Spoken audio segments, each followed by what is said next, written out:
Hohe Inzidenzen, Lockdown, Kontaktbeschränkungen für Ungeimpfte, 2G, 3G. Wer in diesem Winter Skifahren oder Snowboarden möchte, muss flexibel planen. Bei den aktuellen Infektionszahlen in Deutschland und in den angrenzenden Ländern steht der Skiurlaub auch in diesem Jahr auf der Kippe. Haben die Hessen ihre Pläne für den Winterurlaub aufgegeben oder wagen sie den Winterspaß?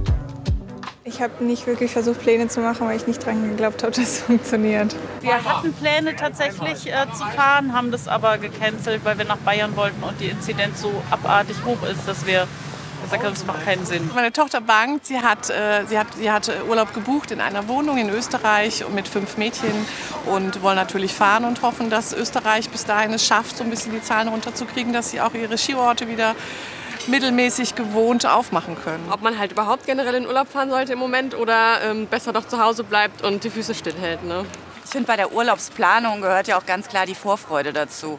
Und die wird einmal im Moment genommen, weshalb es an sich besser ist. Man plant halt nicht und freut sich dann, wenn man wieder kann. Man weiß nicht, ob irgendwo ein Lockdown wieder kommt oder wie sich so die Lage auf der ganzen Welt verhält. Dann steckt man irgendwo fest und kommt nicht weg. Wir bleiben lieber hier, sicher ist sicher.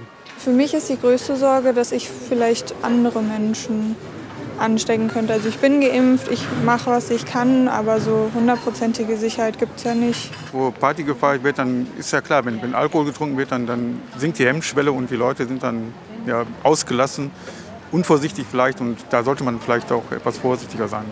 Ich fühle mich sicher, dadurch, dass, wie gesagt, dass wir die 3. Impfung haben. Wir achten auch darauf, also wir sind so welche, die überall dabei sind. Wir achten auf Abstand, egal wo es ist. Vielleicht mal Anfang des Jahres mit Silvester irgendwo in den Schnee, aber wenn dann nah dran. Und auch Ferienwohnungen, also nicht ins Hotel oder sowas.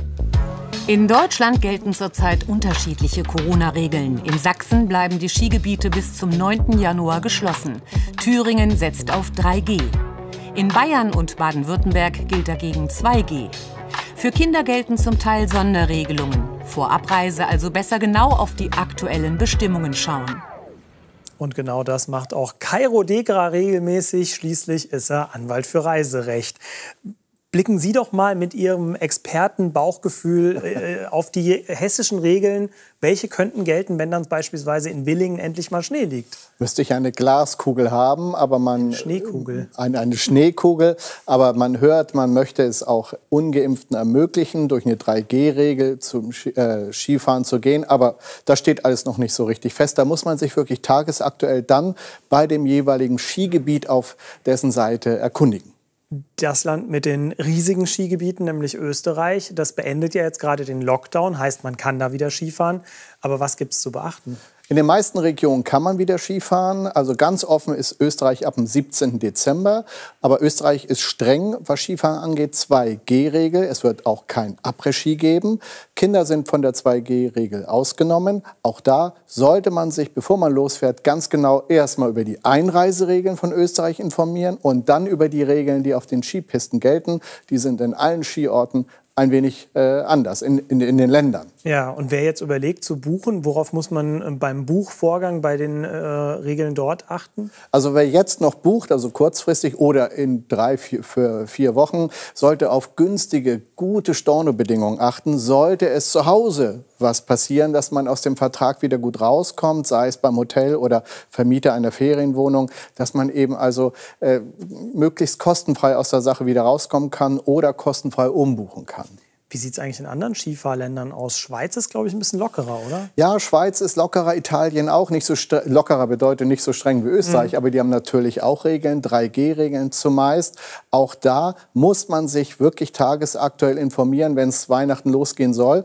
Grund ist, weil sich jeden Tag etwas ändern kann. Wir stecken ja alle nicht drin in der Corona-Zahlentwicklung, und sollte es mal wieder schlimmer werden in den Ländern, ziehen die natürlich auch die Zügel wieder an.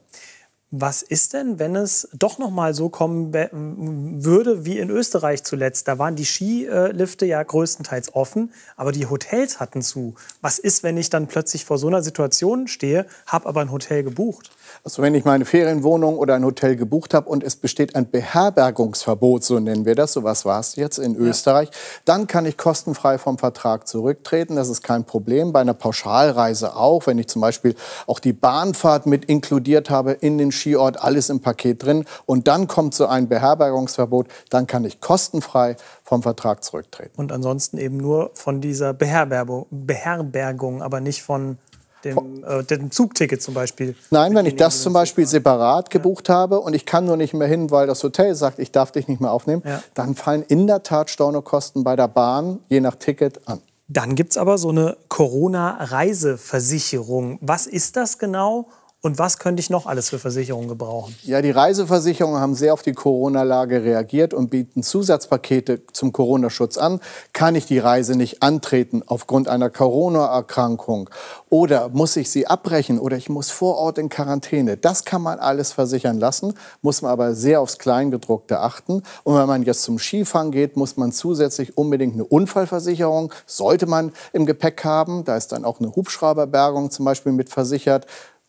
Es soll ja nichts passieren, aber es kann passieren. Eine Auslandskrankenversicherung ist ganz wichtig, die auch einen Rücktransport nach Deutschland beinhaltet.